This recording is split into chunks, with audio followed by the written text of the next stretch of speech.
Welcome in to New Track Record Podcast from the WELT studios in Fort Wayne. Caleb Hatch with you, Justin Kinney from an undisclosed location. Hello, Justin. Hello, Mr. Hatch. Yeah, I was joking around that this is my one call from jail. That's how dedicated I am to the show, but nothing that exciting. We are home. It is I'm on duty to watch our 2-year-old today. So again, if you hear a third party, it is 2-year-old Morrison in the background. We love a third party. Yeah, it's to bring some, levity and quite frankly, some sanity to this podcast. Absolutely. Ted's made a guest appearance. Morrison has made guest appearances. We have guests who make appearances from time to time, but yeah, always good to have a third party to balance us out. No matter what they do or do not say, it's certainly helpful. One of these times, I'm going to say undisclosed location. I just like saying because it's fun, right? But you're going to tell me, no, actually, I can't tell you where I'm at. And that's going to be very exciting. I'm on a mission for the government, highly classified. Can't talk about it. Yeah, Morrison's not a fan of that, FYI. Okay, we're trying to find something for him to eat this morning, and he's just being very picky. Imagine that. So, a 2-year-old? What? Picky? At. No. Yeah, what? Shocking. It's kind of like my wife is kind of like, because Noah was very easy. So, when he doesn't eat, my wife's like, well, something's wrong with him. Like, he's just a kid. They don't want to eat ever. So that's kind of where we're at. But yeah. Cheez-Its it is for breakfast. We've decided on Cheez-Its. That sounds good. I would eat that for breakfast if it were a choice. Sometimes you just got to admit defeat and bust out the Cheez-Its. Always a good choice to have the Cheez-Its. Okay, so we are... we had open tests this week and beautiful weather. How about that? Beautiful weather. It felt like May. It's April 25th. We're 1 month away from the 109th running of the Indianapolis 500. Today on Friday, we've completed the 2 days of testing. Day 1, uneventful on the track, eventful off as they dealt with some radio communications issues, so it was delayed for several hours. But once they got running, everything was smooth. On Wednesday, Graham Rahal did brush the wall briefly, but that was really about it. You had, Jack Harvey have a hybrid issue, but then Thursday is where we had the real action. First, it was Kyle Larson, who just got too high coming out of turn 1, hit the wall. Not crazy hard contact, but obviously he was done for the day. And then, 10 minutes later, somewhat similar, but a much harder hit. Takuma Sato hitting the wall, again, exiting 1. So what can we take away? I think that the number one thing... This was both with the boost session up, so they were working on qualifying sims. So I think qualifying is going to be even trickier with the addition of the hybrid, the extra weight. And also, 2 guys who are in one-off entries who are experienced race car drivers, Sato especially at the Speedway, but both saying, yeah, I knew something was wrong. And Sato said he should have backed out, basically, but, it was too late. Yeah, just so many different things we can look at with those 2 incidents. First of all, I thought running the boost in the morning was kind of weird instead of just establishing a baseline again that morning. Every day conditions change at the Speedway, so you were really sending guys out for the first time with boost without running previously during the day. And, wind direction and all that stuff. The track is so fickle that it's impacted by that. But I thought that was weird. But going to the incidents, and is it a rear weight issue for both of them?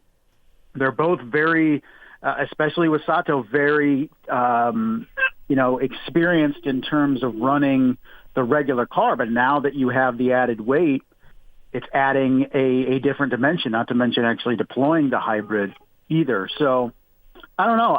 It sounded like still both drivers were pretty flummoxed on what happened. And it's an inevitability, particularly for Kyle Larson, that you're going to wreck at Indianapolis. He was like, well, I finally got that out of the way. I didn't really feel like that was a true wreck at Indianapolis. He may have a bigger one at some point, but very, very puzzling. I just feel like it's a combination of factors with the added weight and the boost and the weather conditions. Every day it's different, and those bit two very veteran drivers within quick succession on Thursday. Sato said he lost the rear, posted it was a 94G impact, which is unreal, going 233 miles an hour, according to the onboard video in the turn. But he said minor bruises, he's okay, grateful to his crew. Obviously a bummer because he had the fastest no-toe speed with the boost. You felt pretty good, and you knew he'd be quick. I mean, he was quick last year as well amongst the Rahal cars, but man, you feel like it really sets both those entries back. I get that you can rebuild the car, and we've seen this happen. We saw it with Alex Palou, right? Crashing in qualifying and then bouncing back pretty quickly. Yeah. But it doesn't set you on the right foot going into the month regardless.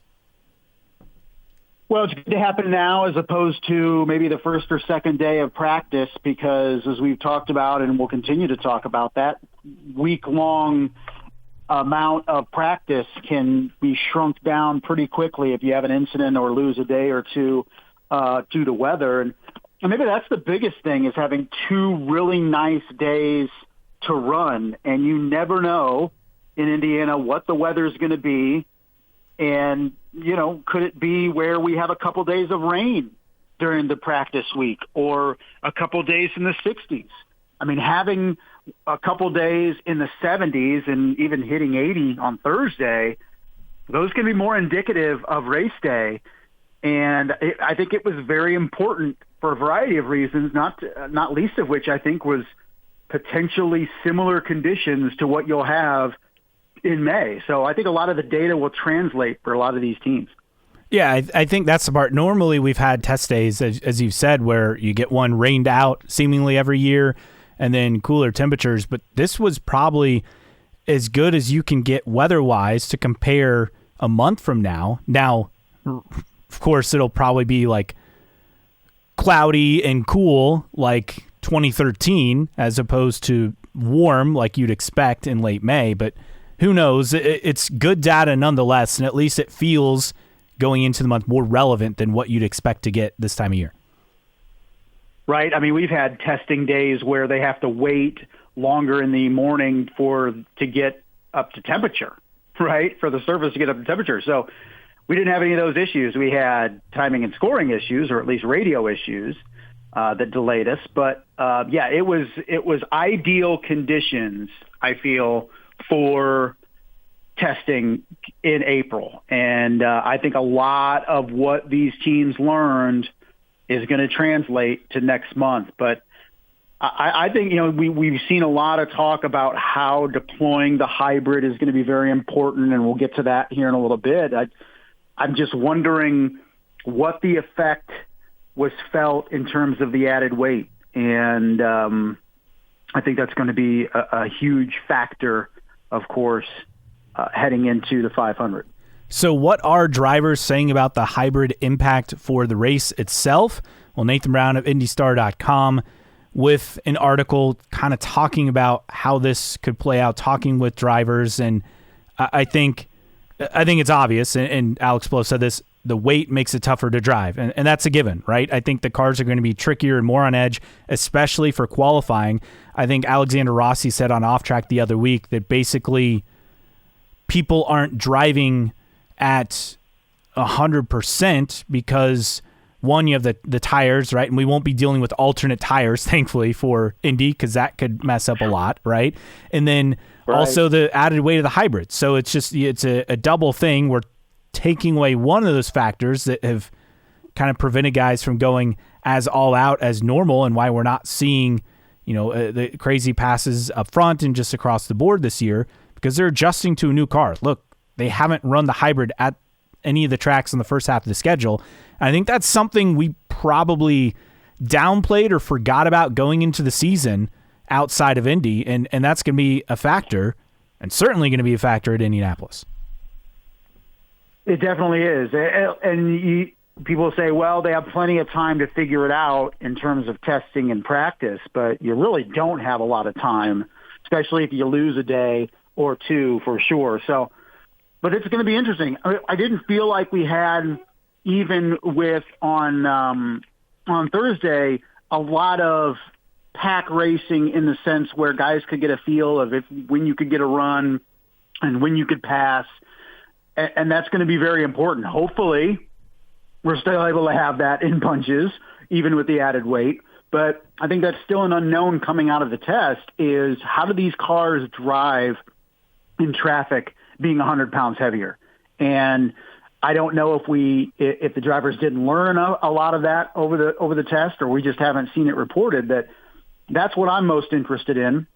I know handling the hybrid in terms of regeneration and activation is going to be a big deal. But how do these cars now heavier, and the driver's saying, it feels heavier, how are they going to drive going 230 miles an hour? And are they going to be able to make a run stick or pass with the ability that we've seen in the recent past? And that's kind of what I'm most interested in, because we've seen at the races this year, the first races with the hybrid at some of at these tracks, that passing was at a premium. And that's kind of what I'm concerned about until we're told or proven otherwise. Is that going to be a thing at Indianapolis as well?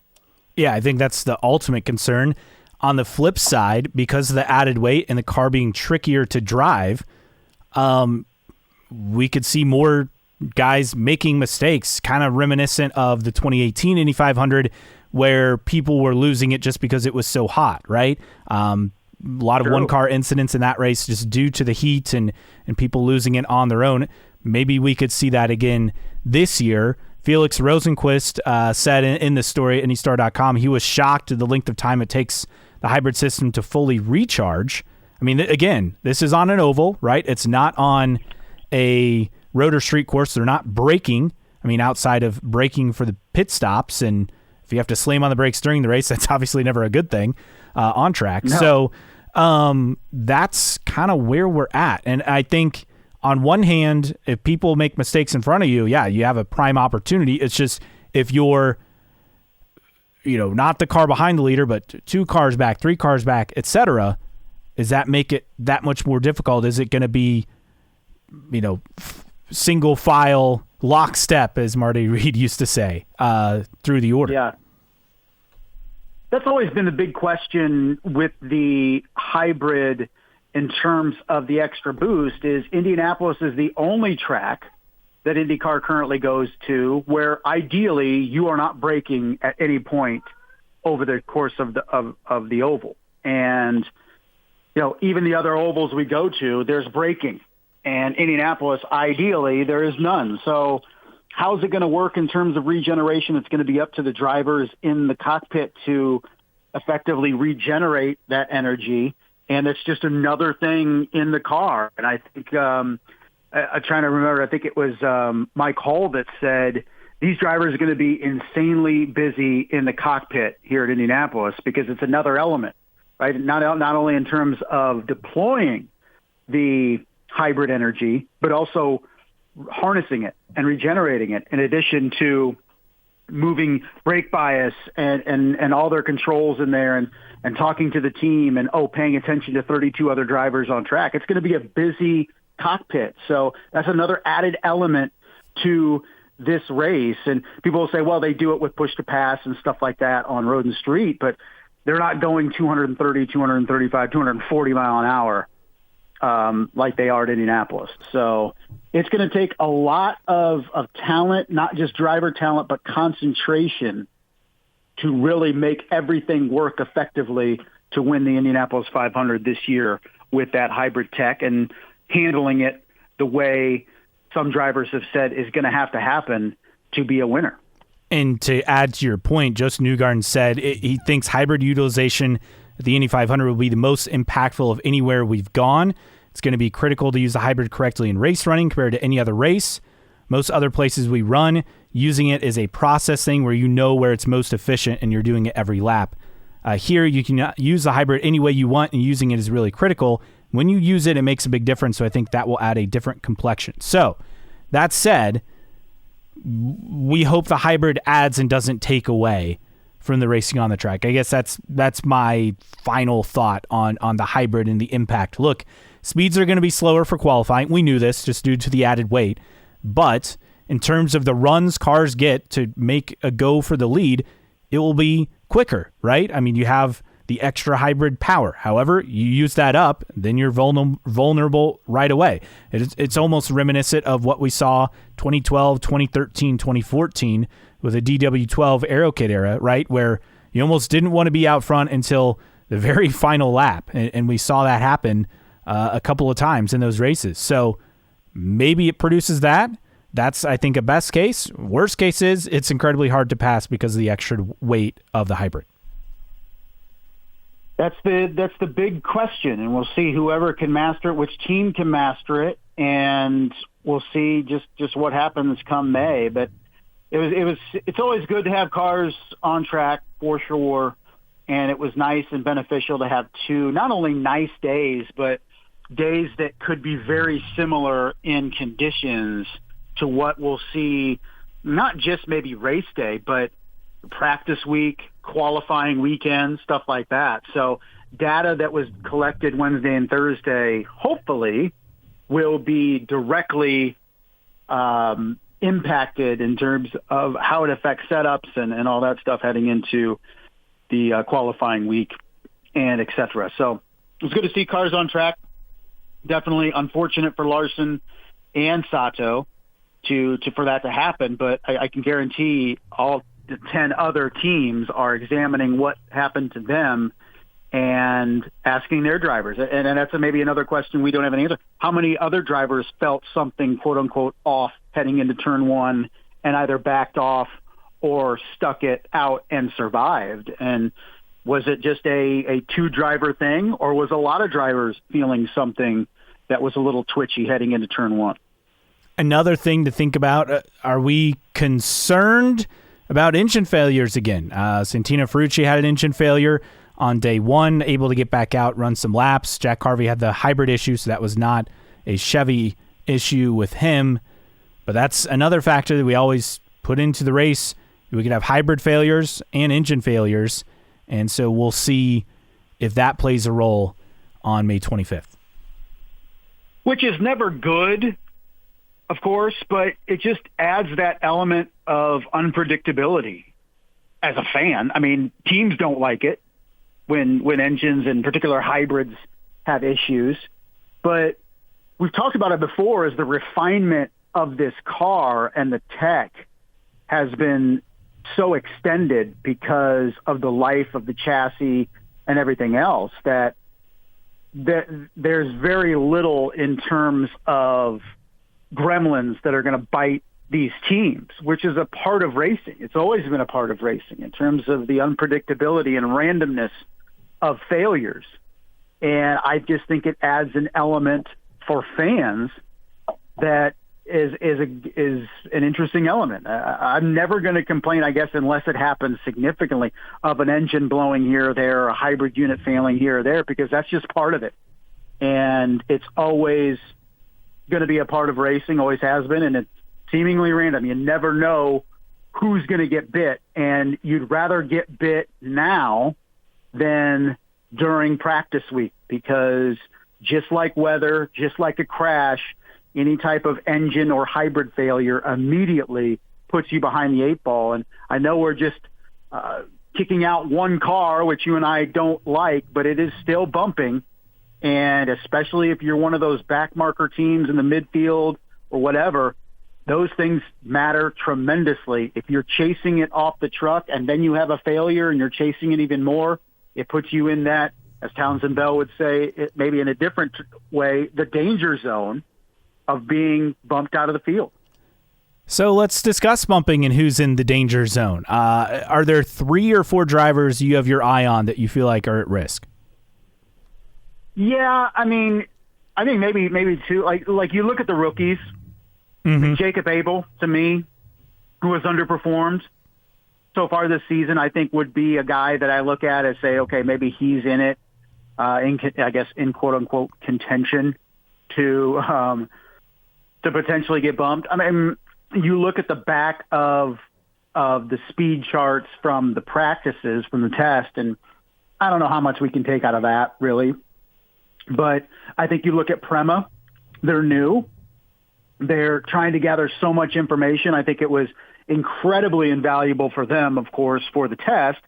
And they showed some decent pace. Callum Ilott, I think, was in the 20s. I think Schwartzman was in the top 20, I think. But you still look at Prema as up against it as the new team. We sung his praises last week. I mean, you look at Stingray Robb, who only did 4 laps on, I think, Thursday, and was the slowest. And maybe that's a little bit of a concern.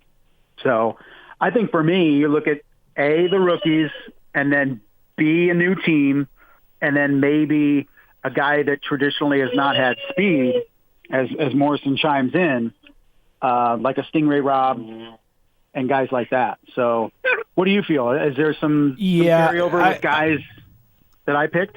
I think there's similar. I mean, Abel's a guy I think I'd most worried about, and I'd put him 1A, 1B would be Schwartzman. Ilott has enough experience. I think he can figure it out, but man, he's had issues before, right? Where, and not necessarily on him. I mean, we had the whole mess with Juncos the other year where he wanted to switch back cars and they wouldn't, and then they did, and then he was fine, but that was a whole overblown thing. Schwartzman, Abel, man, I guess other drivers I'd be concerned about. Nolan Siegel really didn't show a whole lot in terms of on Thursday. Last year.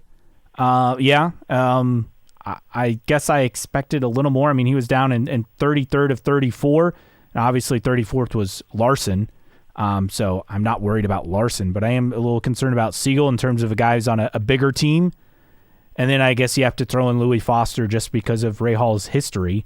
Is there a full-time guy that's not a rookie or a guy that's maybe toward the upper half of the grid that you would be most concerned about? I mean, is the obvious choice Graham Rahal again? If you drive for Rahal, I'm concerned. Fair. Non-Rahal category. Oh, no. So you're giving me even more parameters than non-Rahal. Yes. Well, because a Rahal driver is the one to think of just because of their recent history.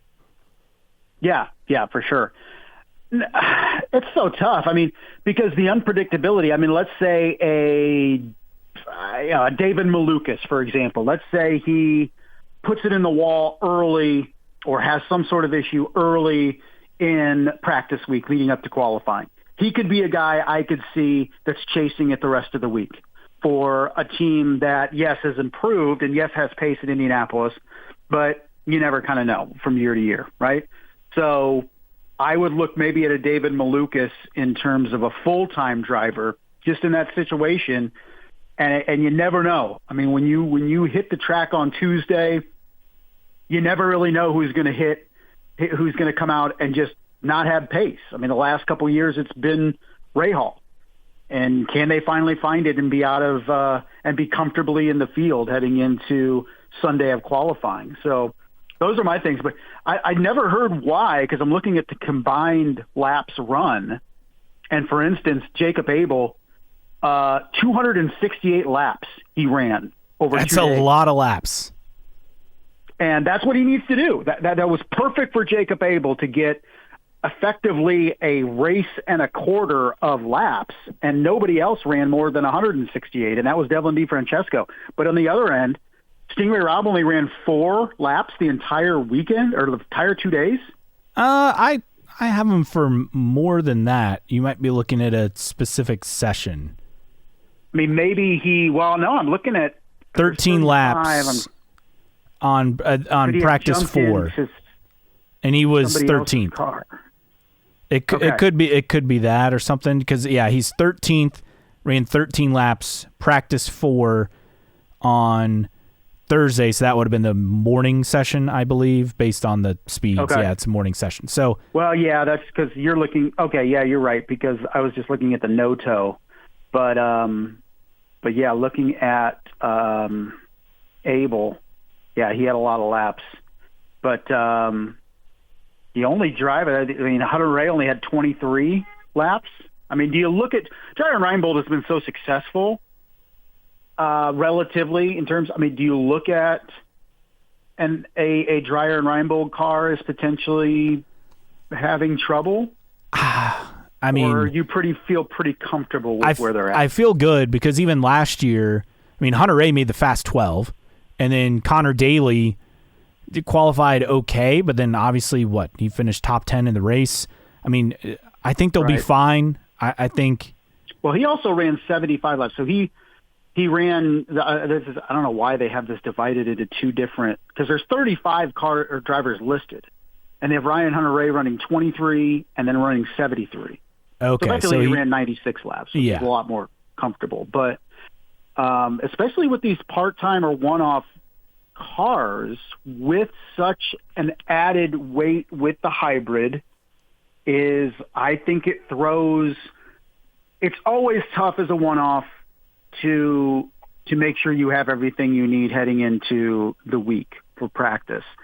But the fact that you're adding 100 pounds and you have very limited running to get used to it, I mean, does that put traditional teams like Dreyer and Reinbold that are usually comfortably in the field, maybe some questions for them in qualifying?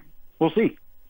Yeah, I mean, on the surface, yes, but they've always figured it out, and they've never been a bubble team that I can recall in terms of just trying to make the field with their driver lineups, even as a one-off, which is, I mean, it's kudos to them that they've figured it out. Now, the hybrid certainly adds a lot of expense and changes it up, but I think because they have two experienced drivers at the Speedway have both made at least a half dozen starts or more, I think I'm not concerned. I feel like maybe I should be more just based on the surface, but I'm not.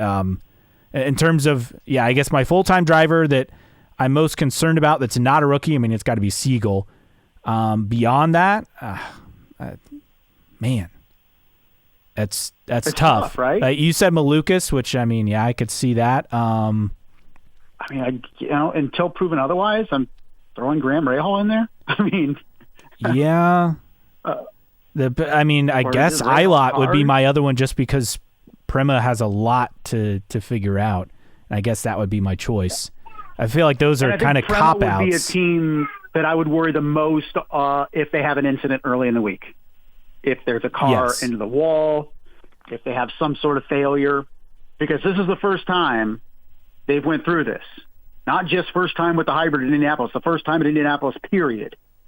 So for me, examining Prema and how important the 2-day test was for them, and having a clean two days of running for them, especially with the issues they've had at some of the other races early on in the season, that was huge.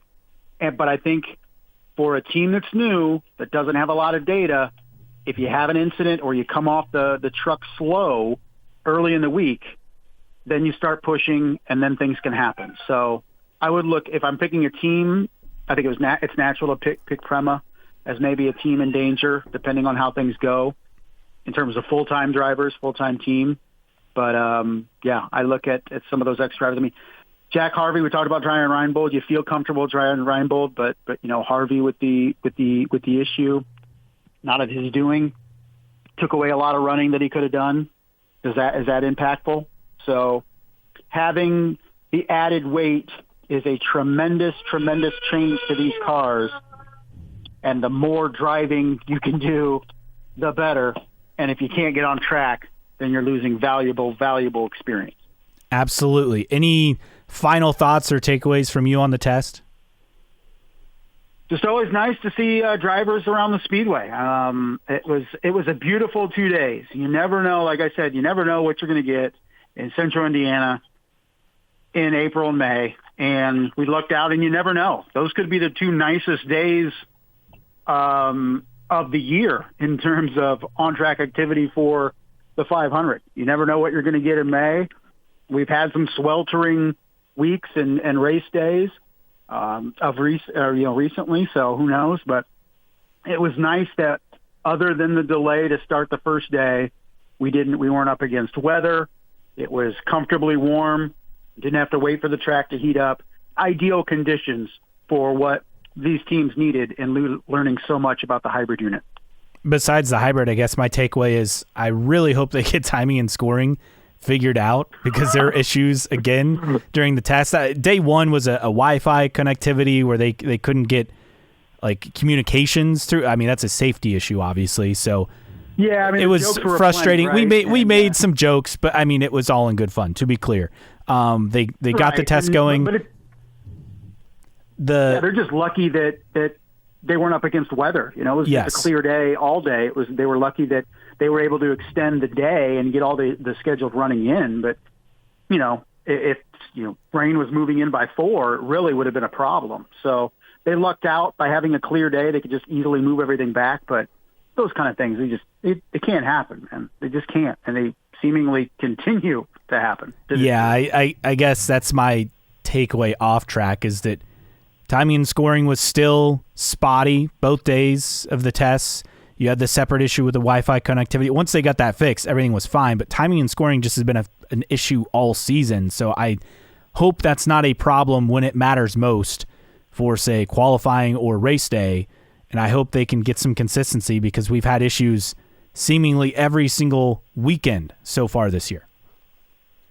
And just not as simple as, I don't know if the plan was to put the speeds on the left side with a graphic anyway, because it was a YouTube production and stuff like that, but we didn't even have that. They just occasionally had to put up the speeds and kind of mention if drivers were putting fast laps around.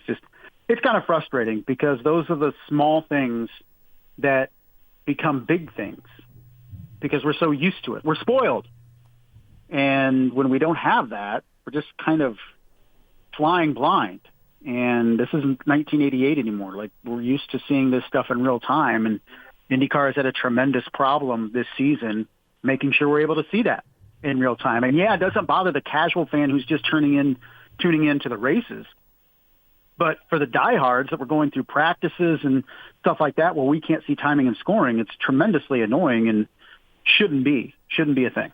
Yeah, and I believe they switched systems. Well, I hope that they can either work out the kinks with this system or go back to the old one. I don't think that's a possibility, I'm sure, at this point, but I hope they get it figured out, because it's one thing to happen once, right? But to keep happening, it's a worrisome trend, and I don't want that to take away from anything happening on track in May, let alone the rest of the season. Precisely. Let's get it figured out. We keep saying that after each weekend. Let's get this thing figured out, because we feel like once we have one thing figured out, it seems like, okay, now we're good, and then something else happens. So it's worrisome. This series needs to be better. Long Beach seemed like a step up. That could almost be the slogan for the IndyCar series. It needs to be better. Fair. Long Beach felt like a step up. I don't remember timing and scoring being as much of an issue. I mean, it worked during the race, right? I think they had it down for a session maybe early on, but yeah, it didn't seem to be a factor. I mean, qualifying in the race, which is when I care about it the most, it worked from what I recall.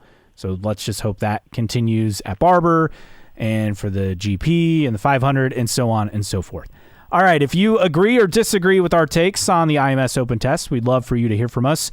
You can find us on social media. Our handle on Instagram /Twitter/X is the same. It's IndyCar Podcast. On Facebook, you can search and like New Track Record. You can email us, newtrackrecordpodcast@gmail.com. If you don't want to interact via social media, we appreciate your questions, comments, rants, manifestos, whatever you have via email. You can support us via Patreon, patreon.com/newtrackrecord. Thanks to Xavier and others for their support.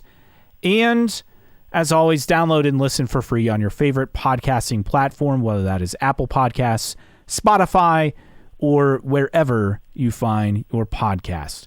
Mailbag time and a few things to get to. Kind of cleaned up a lot. We had a lot of jokes that we posted, and a lot of people with some great responses. But getting back to stuff from last week's episode first, and then moving forward.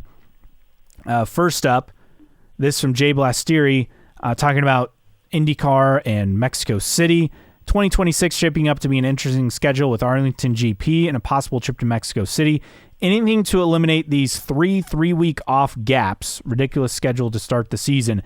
I think, unfortunately, the way it's set up, unless IndyCar magically finds another track, I think thermal's returning for next year just because of the schedule gaps. Which is fine. I mean, maybe I've lightened up a little since we've gotten further away from thermal, that when we said, hey, this can't return as a points-paying event. But if my two options are a significant break in the schedule or thermal, I'm taking thermal.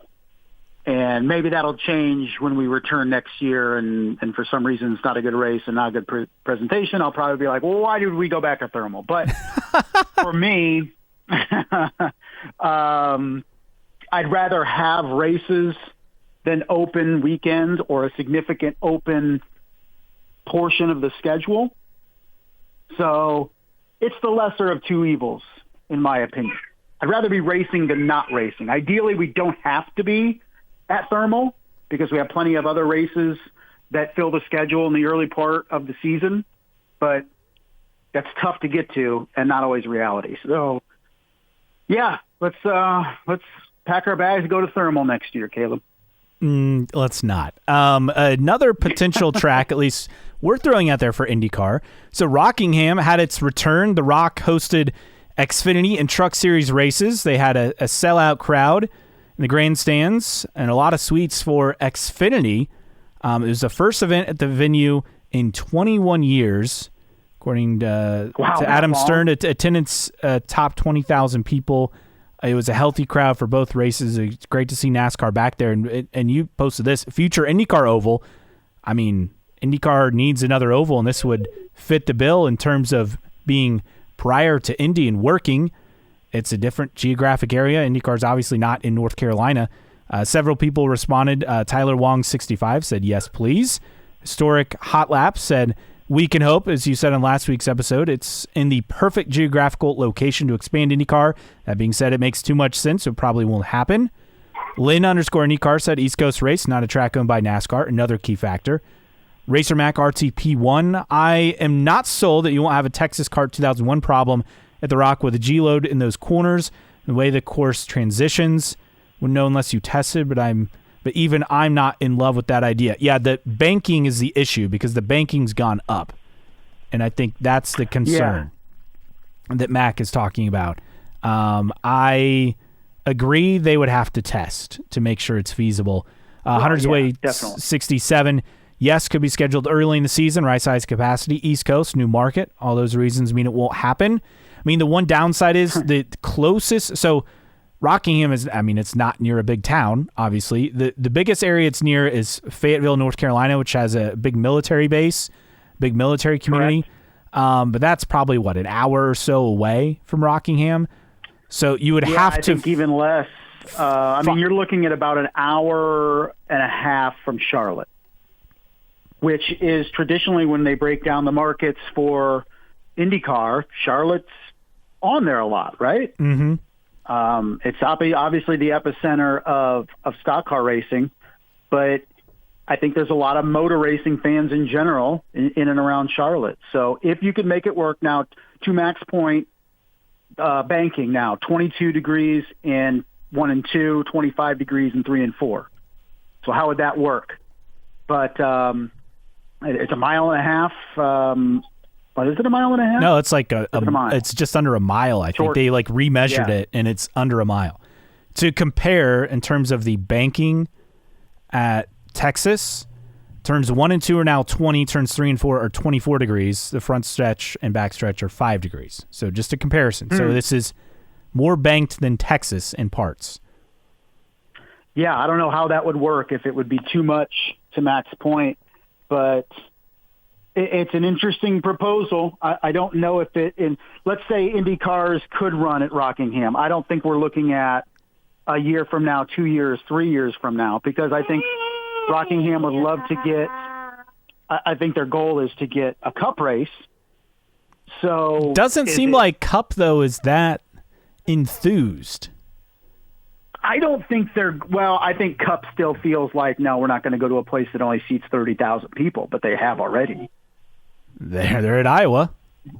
I mean, yeah, they're at Iowa. They're at Gateway, right? So, Gateway's a little over. Gateway, when you factor in the turn grandstand, you're looking at like what, 45,000 tops. Right.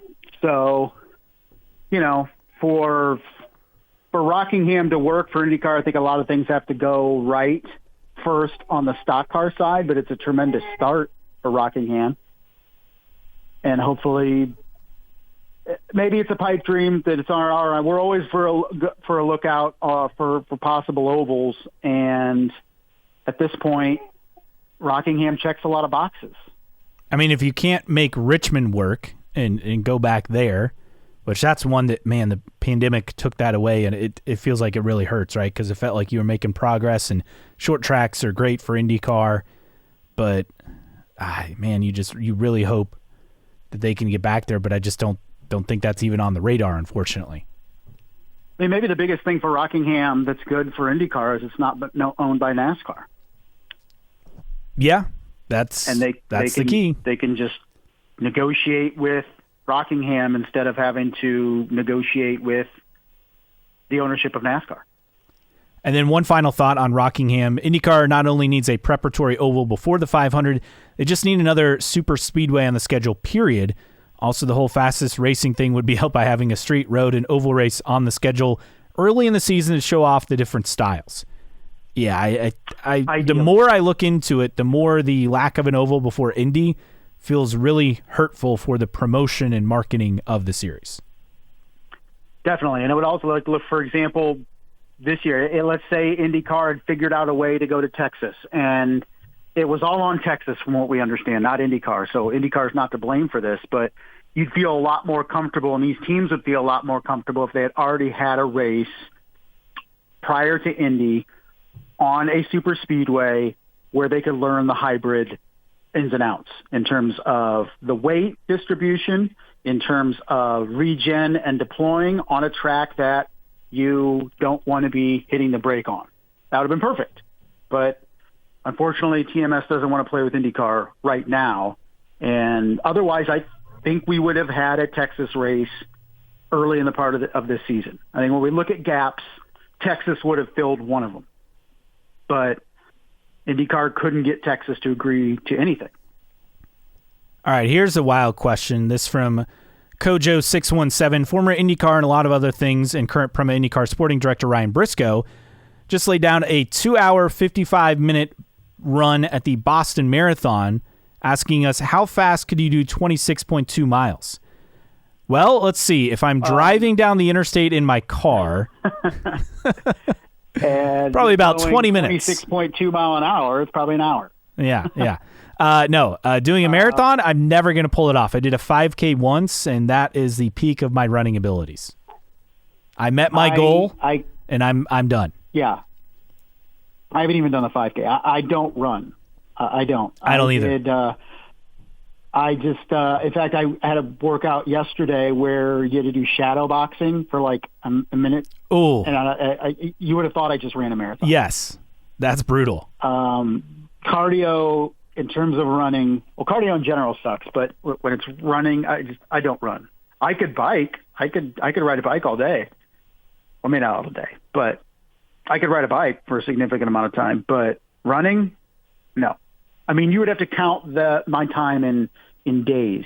Yes. 26.2 yes. miles. Same. It's not happening. So kudos to Ryan Briscoe, but I ain't running. Nor am I. This from S2000_Moose, Snarky Moose.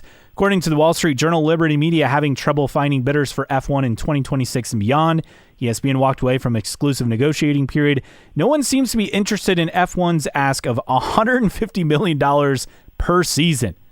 Yeah, why would they be? I get that the ratings continue to be good for F1. They got, $1.5 million at Saudi Arabia the other weekend on Easter Sunday.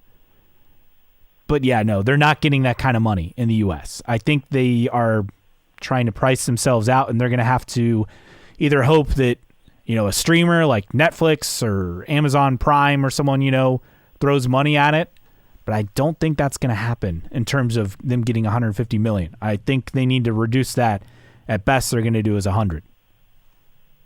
The current deal paid by ESPN for Formula One is $90 million per year. So I think there's a natural there should be a natural increase there. To your point, $150 million seems pretty steep. I mean, is it a where you ask for the world but then settle for a reasonable number? But the fact of the matter is Formula One can't even get a reasonable offer, at least from ESPN.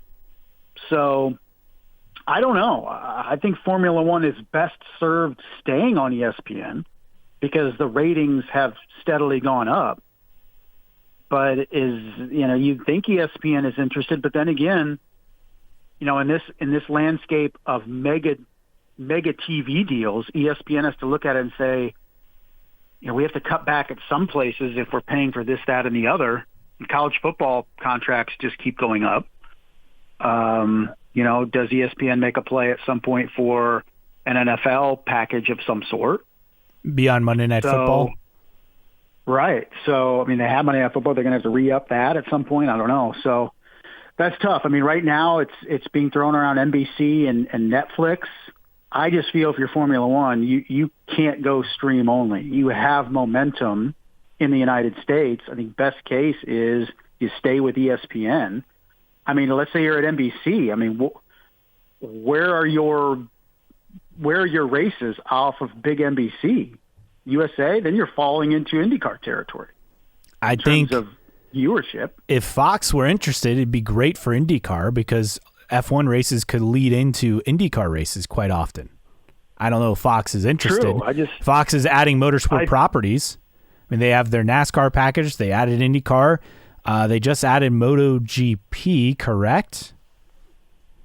I think so. The problem is Fox doesn't have limitless money either, and it pays a ton of money for college football and the NFL. And I don't know. To ESPN's credit, do they want to continue to make IndyCar their premier play for open wheel racing and not mess with Formula One? So I think Formula One basically overplayed their hand right now, and now they're an interesting proposal, an interesting situation. I think best case is you stay with ESPN, but if ESPN does, you'd think you can get $100 million a year out of ESPN, a $10 million increase, but that may be it. For sure. And then shout out to Poet Shevchenko. I had posted a question, what's the fastest speed that we have with the boost session? And he went 232.8. The actual fastest time was Scott McLaughlin running a 232.686. So he was closest. So congrats on the guess. We have some other guesses that we'll save for Tweets of the Week that were quite good that we'll save for later. So that wraps up the mailbag. We move on to news and notes. And speaking with the IMS theme, we had a lot of liveries unveiled. Was there a favorite that you saw of the new livery unveils? I'm really partial to McLaren's look. Not an overly aggressive papaya that we're used to, and all of them are distinctly different. I was very, very impressed with the McLaren liveries. What about you? I always like Scott McLaughlin's car, the Pennzoil, and it's not the true Yellow Submarine. It's a tribute. There's only one Yellow Submarine, and that's Johnny Rutherford. But I always like that car. The trend of a lot of black, white, and blue cars is going to be confusing in the race. You have Marco Andretti's car that looks similar to, Rinus VK's car that looks similar to Ryan Hunter-Reay's car.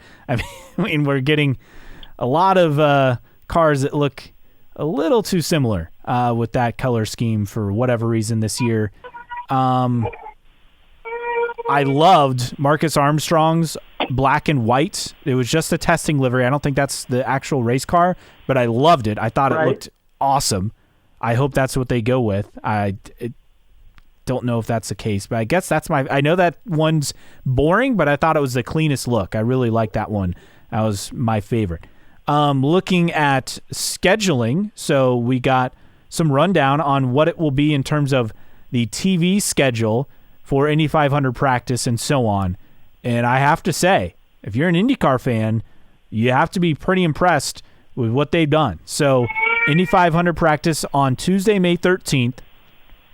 The Fox coverage will be from noon to 4 on FS2, 4 to 6 FS1. That's a trend that you'll notice because on Wednesday, May 14th, same thing. On Thursday, May 15th, same thing. And on Fast Friday, same thing. So you're getting that 4 to 6 p.m. window on FS1. Now for qualifying on May 17th, you'll have the 8:30 to 9:30 morning session on FS2, 11 to 1:30 on FS1. So that'll get you through one full run, of the order. 1:30 to 4 on FS2, 4 to 6 on Big Fox. Then on Sunday, May 18th, so they moved back the schedule. The Fast 6 for the pole will wrap up just before 7 o'clock. So on Sunday, you'll have Top 12 practice, the last chance practice, from 1 to 3 on FS1. FS2 coverage from, that's on FS2, and then from 4 to 7 p.m. on Big Fox. So that will cover Top 12 qualifying, last chance qualifying, and then the Fast 6 qualifying for pole, all on Fox. That's outstanding. The practice session on Monday, May 19th, it's always, I think a lot of people say, the best kept secret in terms of what you see on track, 1 to 3 on FS1. Carb Day coverage, it'll be from 11 a.m. to 1 p.m. on FS1, 2:30 to 4 p.m. also on FS1. That will cover the pit stop competition, the later window. And then on Sunday, May 25th, the race, 10 a.m. to 4 p.m. coverage on Fox. Green flag set for 12:45 p.m.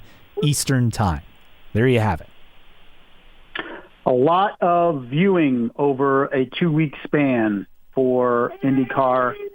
Some prime opportunities there being on FS1. So looking forward to it. Yeah, I think you have to feel really good about those 4 to 6 p.m. windows on FS1 for practice. I mean, that's, I would say, pretty ideal for what you get. And speaking of some numbers, we got some more numbers in terms of what IndyCar did at Long Beach, and pretty good beyond, the race itself, because that was obviously the disappointment. But warm-up at Long Beach on FS1, 197,000 viewers. Thermal had 90,000 viewers for warm-up. St. Pete, 70,000, that courtesy of Tyler Wong, 65. So that's promising, because it happened, right around noon on that Sunday. And then for Saturday, first practice on FS1, 106,000 viewers, down from Thermal, but Thermal is in a better TV window because it was at 6 p.m. Eastern, which is 144,000. Qualifying on FS2, so you're on FS2, still drew 115,000 viewers. Now down from Thermal, down 35% from Thermal, which was 155,000, but that was on FS1. So either way, you have to feel good about those numbers. It's just the race day itself. And then Friday practice, 123,000 for IndyCar on Friday practice at Long Beach. All in all, pretty good. I think you have to feel good about those numbers compared to, 20,000 on Peacock? Yeah, I mean, they're better, but they'd rather have a big race day number, that's for sure. I mean, it comes down to the race day. I mean, the ancillary numbers are nice, but if you're not drawing what you need to be drawing to please the paddock, doesn't really matter what everything else is, my opinion. That's fair. Other numbers, less than 10,000 grandstand tickets remain for the Indy 500. When a grandstand sellout could come and how sales compare to 2024. Nathan Brown says IMS currently more than 8,500 tickets ahead of last year's pace. And then as of Tuesday of this week, again, less than 10,000 grandstand tickets remain. So they're ahead on track. Obviously, I'm sure they sold a lot more tickets during the test session. We'll see. I wonder how they will handle a blackout if the grandstand sell out. I don't think they will unless they sell out of general admission allotment as well, which, I mean, that is very arbitrary. Yeah, it is. And you brought up an interesting discussion via text this week about the increase in prices. Now, is this another increase this year for Indy 500 tickets, or had it gone up previously? So it went up if you didn't renew, but it has gone up for non-renewed ticket members, which granted, yes. roughly, and this has been over a decade, but my understanding is the renewal rate for Indy 500 tickets usually around like 67%. That was kind of the going thing. Again, this is going back several years, but it wouldn't shock me if that number's actually gone up, because this was back in like 2012, 2013. So it wouldn't shock me if you're looking at, 70 or 75% of people renew their tickets, whether that means the same seats or requesting an upgrade and getting what you get. But I would think it's a pretty high percentage. It's definitely at least 2/3. I think to your point, and you mentioning, hey, they're bringing in more money with tickets. They're selling more still tickets. Getting close. What's that? They're selling a lot more tickets in recent years compared to 5 years ago. Making more. Where's that money going? And you say, yes, the purse has gone up, but it hasn't gone up enough to incentivize, for instance, a team to provide an extra chassis and equipment for Catherine Lake. And when do we get there? When do you make money, or at least break even, by entering the Indianapolis 500? Conversely, which we don't really have an update for the last several years, is how much is the Indy 500 still subsidizing the rest of the series?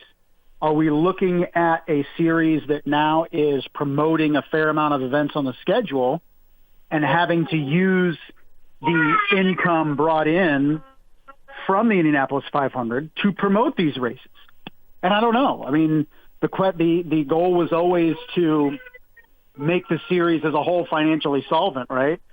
Have we got any closer to that? Are we still looking at it and saying the majority of the money brought in by the Indianapolis 500 then provides for the rest of the season, or at least the majority of the season? We don't have answers to that, but it'd be nice to directly tie and say, okay, more money for tickets equals more prize money for the Indianapolis 500. I don't think it's that simple, because I think a fair amount of the money still from May is providing for the rest of the schedule. Yeah, and I think until you get payouts that say it's $500,000 to start, I think it's going to be a lot harder to draw in those extra entries unless there are additional entries on a team that's already connected with a charter and has leader circle spots. I mean, they've made it where it's a pretty closed club, to be honest. And that's been the case for a while, but the charters, I think, have closed that door even more to potential one-off entries. We're lucky that Brian Reinbold still sees value and is able to make it work to show up, because they don't have charters. They don't have leader circle money. So it's a big ask for them. Correct. And to your point, great point bringing up the leader circle, right? How much of that money is being generated by Indy 500 ticket sales? A lot. You're looking at what, $25 million in leader circle money? Yeah, maybe roughly. More? Probably more. Every year. I mean, that's not chump change. And that's got to be raised from somewhere. It's not just Roger cutting a check for $25 million every year and saying, okay, it's okay. That money has to come from somewhere. So we really haven't gotten an update on IndyCar financials the last several years. We really don't get anything updates on pretty much anything business-wise for IndyCar. And that's just how Penske Corp operates with all their entities. But I'm just wondering, are we getting closer for the series becoming financially solvent, or is it at least not as bad as it used to be? Because I think once you become more self-sufficient as a series, you could raise those entry fee, or you could raise the prize money up considerably to make sure everybody is at least breaking even if they start the race. And I don't know how close we're getting to that. I don't know if we're significantly closer, barely closer, maybe we're not at all, because IndyCar continues to have to pour money into, promoting races, renting tracks, stuff like that. And you don't know, but we never get any updates from Roger. So it's just all speculation at this point. Yes. A lot of other IMS related notes.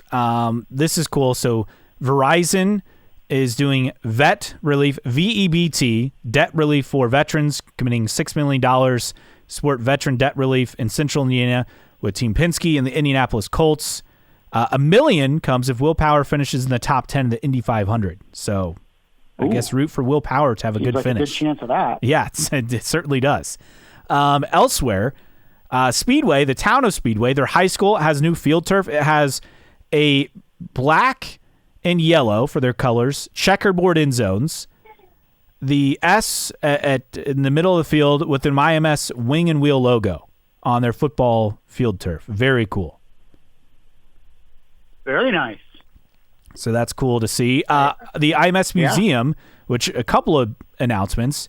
One, they got 14 cars from Chip Ganassi Racing, all 5 of Ganassi's Indy 500 winners, 2 from Dario, Montoya, and Dixon, and let's see, who am I missing?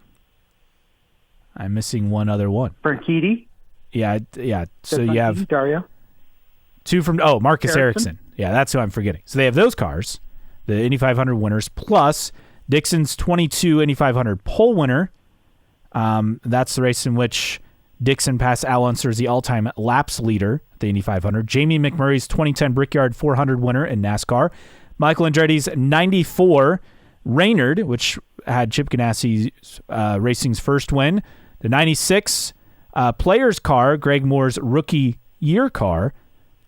The 98 kart champ winner, that was the 98 Reynard, driven by Alex Zanardi.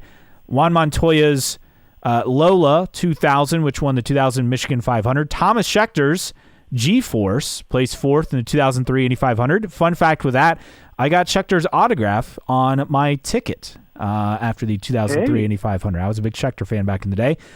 Scott Dixon, his 2015 Indy Car Championship winning car. And the Delta Wing. And that's the random one thrown in. But the Delta Wing also. All these added to the IMS Museum. So pretty cool. The Delta Wing is going to be, hey, that's pretty coul. Yeah. And I guess I just didn't realize that none of the Ganassi was keeping all these cars. I guess I never thought about it. Yeah. Morrison's a big fan. Yes. Of the acquisition. And then on the flip side of that, the IMS Museum president Joe Haley stepping down on June 20th of 2025 after 4.5 years in the role. Current museum board member Kirk Hendricks, who's a former president and CEO of both AAA Hoosier Motor Club and the 500 Festival, has been named the interim president. They're beginning a search. It seems like Hale just wanted to see through this project and obviously satisfied with what came about and is ready to move forward.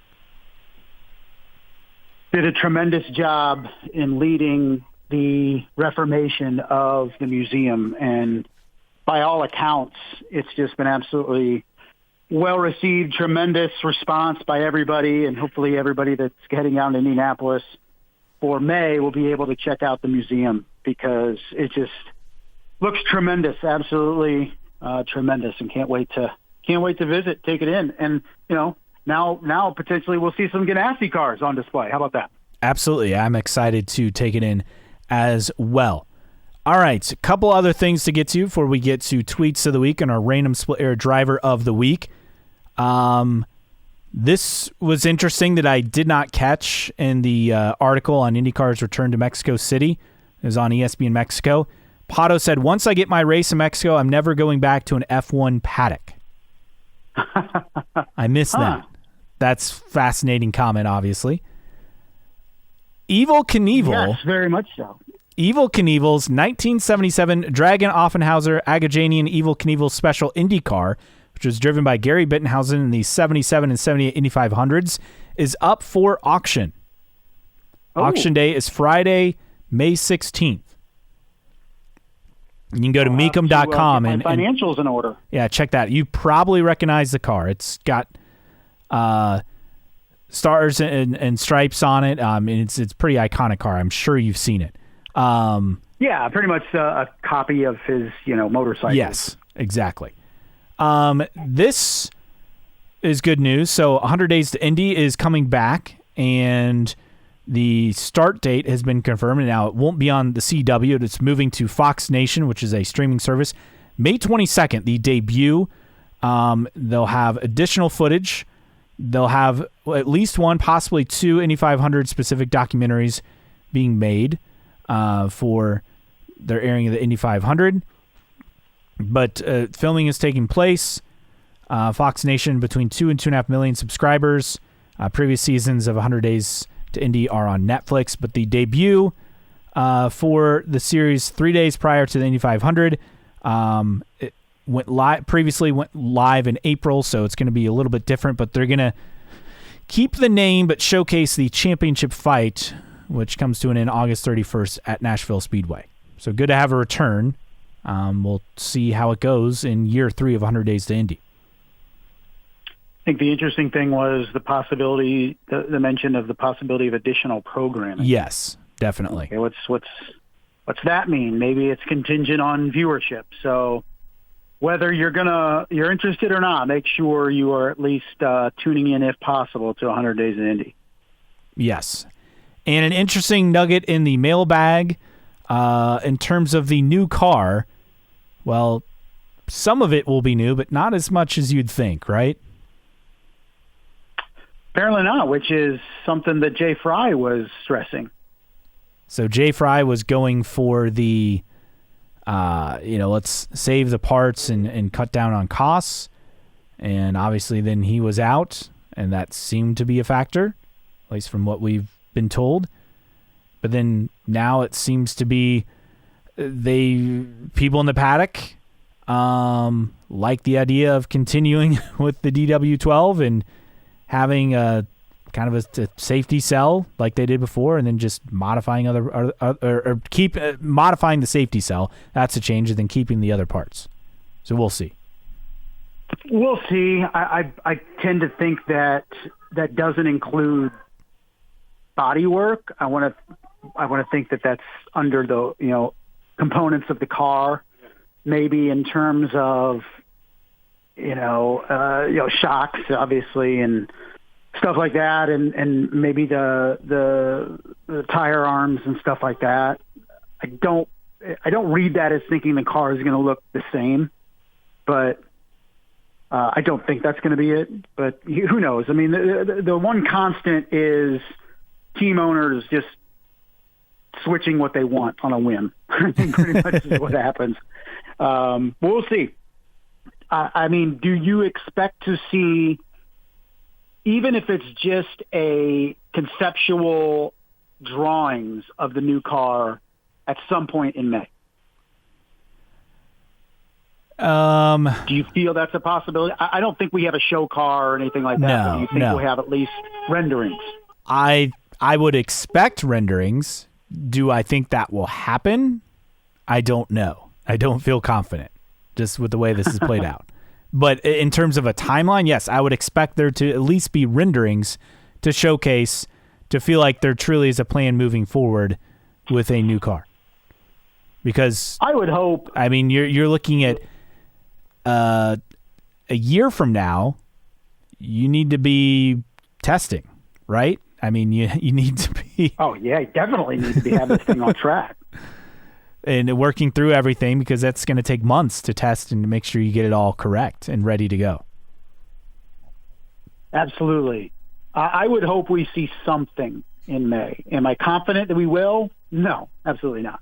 Yeah, but I'd like to think we will. That's where I'm at as well. A couple of things that are interesting related to IndyCar. FIA has approved the GM Performance Power Units. They'll be building powertrains for Cadillac F1, of course, Andretti Global with their team. Cadillac F1 will use Ferrari power units 2026 to 2028. And then this is good news, I think, for McLaren's IndyCar program. McLaren Racing planning to exit Formula E. And remember, there were comments by Zach Brown about, something could go away. Well, I think the IndyCar program feels pretty safe with them exiting out of Formula E and obviously improving their sports car offerings. Hope so. Yes. You would definitely hope so. All right. Anything that we missed? We covered a lot. I don't think so. It was another exciting on-track week of at least testing at Indianapolis. All right. Time for Tweets of the Week, and we have several. And all of this came from the same thread where I had posted fastest speed we'll see during the high boost session. And, we had some actual guesses, and then we had some comedic ones. Patrick _Stankus via Twitter said, hopefully it's the Wi-Fi connection. That was good.